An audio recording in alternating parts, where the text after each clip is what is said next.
Cameroun. Soyez un peu plus sérieux. Laissez-moi finir. Laissez-moi parler.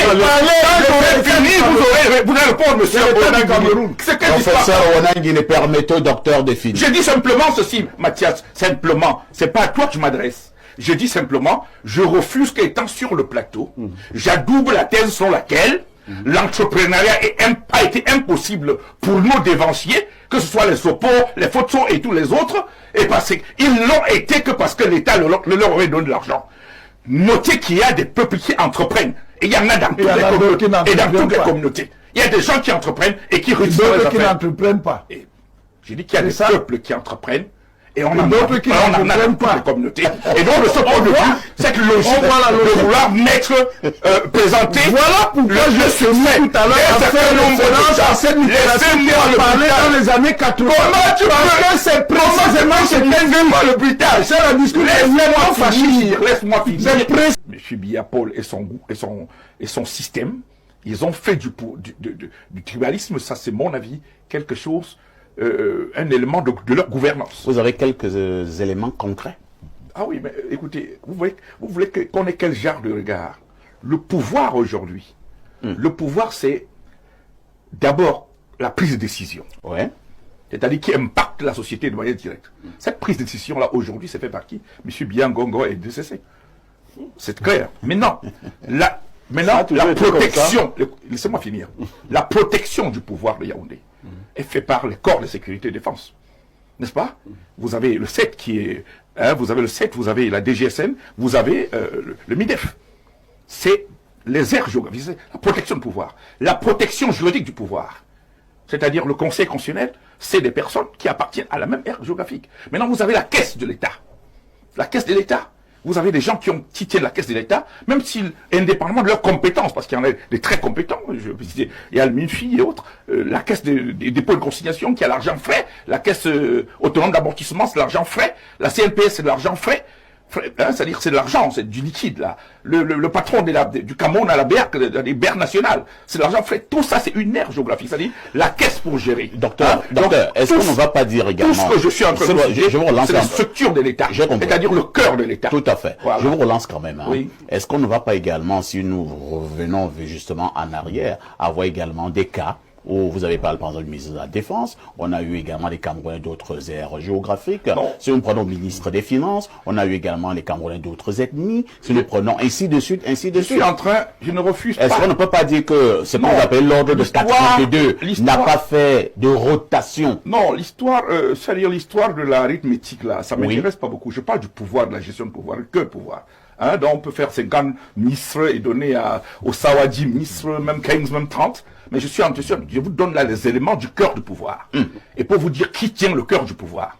Et quand moi, de côté, je regarde ce cœur de pouvoir, malheureusement, c'est donc, que vous mettez 10 ministres qui appartiennent au Bassa, ou 50 ministres au Douala, ou au Nordiste, ici, c'est pas ça qui m'intéresse. Je vous donne les éléments fondamentaux. Qui a la caisse de l'État aujourd'hui?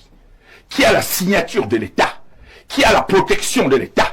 Qui a la représentation auprès des structures qui comptent, c'est-à-dire en France et aux États-Unis, c'est-à-dire ceux qui peuvent impacter, qui est ambassadeur. C'est-à-dire que ça, c'est le cœur de l'État. Qui peut protéger le pouvoir de l'État aujourd'hui, c'est-à-dire le Conseil constitutionnel. C'est des éléments fondamentaux. Quand vous avez ce genre de regard, ça peut amener d'autres à considérer qu'il y a un groupe ethnique qui tient le pouvoir, veut le protéger, le garder par tous les moyens. Monsieur Biapol aurait fait quelque chose de plus essentiel en restant dans ce qu'il y avait peut-être il y a 15-20 ans. Mais plus on avance, plus on a comme l'impression que l'étau se resserre vers un groupe particulier qui veut absolument garder le pouvoir. Jusqu'à une date récente. Par exemple, ces mêmes éléments ne pouvaient pas se voir de la même manière. Mais aujourd'hui, ça se voit. Ça se voit de cette manière-là. On ne peut pas empêcher aux Camerounais de regarder ça comme ça. Il faut seulement interpeller M. Biya, qui essaie de corriger pour donner l'impression. Je vais vous rappeler, je suis par là. Oui, qu'il y a une posture négationniste de certains faits réels que lorsqu'on les regarde avec froideur à un moment donné, on peut aider ce pays. L'une des dernières discussions, pas des dernières, l'une des discussions que j'ai eues avec le Premier ministre actuel, à son cabinet, c'était justement ça portait justement sur sur le négationnisme. J'ai discuté avec lui, et ça s'est tourné presque la fin de l'audience. Monsieur Fabien Cotte et tout ça qui était là peut vous dire, la fin de l'audience avec le Premier ministre n'a pas fonctionné bien. Parce que moi, je rappelais que, on était en 2019, C'était l'une des audiences qui se passait un peu mal avec lui. Mais je lui dis la vérité. Qu'aujourd'hui, un tribalisme qui monte, il faut que vous adressiez cette question d'une manière ou d'une autre. Il faut adresser. Et puis, lui m'a dit, et vous pensez qu'il y a un tribalisme ici au Cameroun, maintenant là, c'est dans ce bureau que vous avez me parler, comme ça là, vraiment, je te croyais. C'était ça la posture de mon Premier ministre, qui est un ami que je répète, je ne l'ai pas connu quand il était Premier ministre. Et cela n'a pas tourné, mais heureusement que le pouvoir, ils ont finalement compris, et en 2019, on a sorti cette loi que personne n'est en train d'appliquer. C'était 1 an avant cette loi, sur le tribalisme qu'on a eu. Donc il faut qu'à un moment donné, qu'en lieu et place des postures négationnistes, qu'on sache regarder la vérité en face, et on adresse la question de fond pour que la société puisse avancer. Merci. J'ai dit qu'il y a un tribalisme d'État qui est projeté par le fait que, aujourd'hui, l'ensemble des structures stratégiques de l'État sont contrôlées par une seule ethnie. C'est ce que je dis. Maintenant, dire cela ne veut pas dire que dans ces ministères-là, c'est du tribalisme qu'on pratique. Parce qu'effectivement, on en est là à une situation où cette posture tue même les compétences. Si vous aviez l'âge de Biya, vous auriez qui à côté de vous? Non, Bleu, ça c'est un autre débat. Oui, c'est ça le débat. Non. Vous n'auriez pas de nouveaux amis, non, justement, si j'ai... Tous les amis de Biya sont morts. Si j'avais l'âge de Biya, je ne serais pas au pouvoir, parce que c'est ce qu'on Non, fais comme si tu étais au pouvoir. Je ne peux même pas être au pouvoir, parce que c'est tout une insulte au Camerounais de sa part de nous d'être au pouvoir maintenant. C'est pas bon. Ça, c'est mon point de vue. Donc, laissez-moi parler du tribalisme. Du tribalisme. J'étais en train de dire qu'il y a une photographie que je donne du Cameroun aujourd'hui. Et que le citoyen lambda, à Kousseri, où le CGPR est là, il regarde aussi, il dit que bon, en fait, qui gère l'argent du Cameroun? Il va poser la question et on va retrouver cette personne qui gère l'argent qui part partir. Cette personne-là, c'est qui? C'est qui? C'est qui? C'est le MIFI qui gère. C'est l'autre qui a la caisse autonome. C'est l'agent frais qu'on a là. Qui gère encore? La caisse de dépôt et de consignation. Ça veut dire que vous voyez comment votre affaire tourne? Non, vous cherchez ce qui vous arrange? Non, je ne cherche pas. Il y a d'abord même une structure au ministère des Finances, mais vous l'évitez. Vous cherchez seulement ce que vous voulez trouver. Mathias, on débat toi et moi depuis 25 ans. Mais qui je ne cherche pas à me brouiller mon discours. Je ne brouille rien. Donc reste tranquille. Attends ton temps de parole. Je contredis. Je suis désolé. Tu attends ton temps comme j'avais. Je dis, j'avais tout. La photographie, le renvoi qu'on a aujourd'hui, c'est pas bon pour les Camerounais. C'est pas ce qu'il y avait il y a 10 ans. Hein? Vous savez que c'est maintenant qu'on est en train d'observer qu'un même gouvernement est resté en place pendant près de 8 ans. On n'a pas vu ça par le passé. Et quand on regarde toute cette position, ça, il m'a parlé du MIRES aujourd'hui, tout à l'heure. Je crois qu'il est bien placé pour savoir que le MIRES dépend de la présidence. Et qui sait ce qui est arrivé à Konchou lorsque un simple ambassadeur a cru devoir répondre. Lorsqu'il a reçu une demande d'explication, il sait ce qui est arrivé. Quand monsieur l'ambassadeur qui était aux Nations Unies à l'époque, a cru devoir... Qui était l'ambassadeur? Qui était l'ambassadeur? Ah non, tu ne connais pas l'histoire. Mais il faut nous dire. Donc l'ambassadeur... pour lequel le ministre Konchou a fait une demande d'explication, tu ne connais plus. Aujourd'hui, tu dis... Et la demande a donné quoi? Tu sais ce que ça a donné. Puis... Non, il faut dire. Ah, vous ne faites pas les devinets sur le plateau. Non, je donnais l'information. Il ne faut pas comprendre. Il faut comprendre que Aïdjo avait le souci d'équilibrer l'injustice qui avait été aussi faite à cette région-là du fait du maquis. C'est-à-dire ces gens qui avaient été réduits socialement dans leurs petits souliers comme étant des gens qui ne peuvent pas aller partout dans le Cameroun comme tous les autres Camerounais. Ils avaient besoin de laisser passer. Comme l'ambassade. Vous comprenez?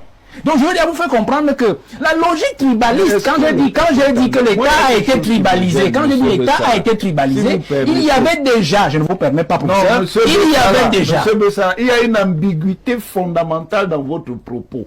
Le laisser-passer n'indexe pas une communauté. Le laisser-passer est un instrument de sécurisation. Non, à cette époque-là, c'était clair. Laissez, monsieur, je te laisse passer. Non, un instrument de sécurisation parce qu'il y avait ce qu'on appelle des zones de sécurité. Je suis désolé. Le problème, c'était les zones de conflit. Je suis désolé. Des communautés. Ça concernait des communautés perverties, monsieur. Je suis désolé. Ça, c'était la perversion. Non, mais toi aussi, tu veux la perversion.